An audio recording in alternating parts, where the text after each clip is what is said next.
Əvvəlki illərdə imtahana düşən 2 buraxılış sualı ilə qarşınızdayam.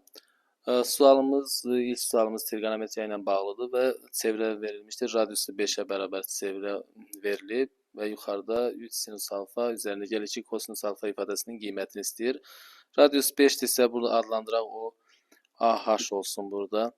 Burası da 3 verir. OH 3-dürsə AH-ı da tapmaq olar. Radius 5 olduğu üçün Pifaqor üçlüyündən burası da 4 olur.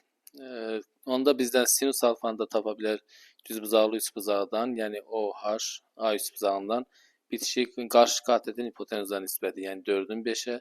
Kosinus alfamızda olacaq bitişik katetin hipotenuza, yəni 3-ün 5-ə nisbəti. Onda 3 vurulsun verilən ifadədə yerinə yazsaq, 5 vurulsun 4, üzərinə gəl 2 vurulsun, kosinusda 5-də 3 olduğu üçün.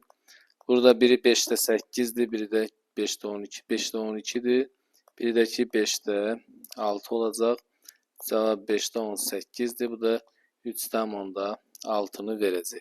Növbəti sualda deyir ki, belə bir ifadə verilib, aşağıdakı ifadənin qiymətini istəyir. Görürsünüz ki, bu bir dəfə toplanıb, bir də eyni ifadə çıxılıb. Onda biz bunu tərəf-tərəfə hasilini tapsaq, kök altında b kvadrat üzərinə 29 çıx, kök altı b kvadrat üzərinə gəl 5 vurulsun.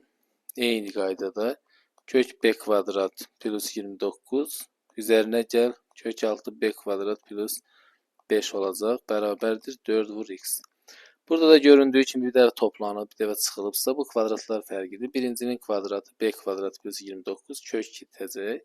Çıxsın ikincisi b kvadrat plus 5. Bərabərdir 4x. Və tərzəni açsaq b kvadrat plus 29 çıx.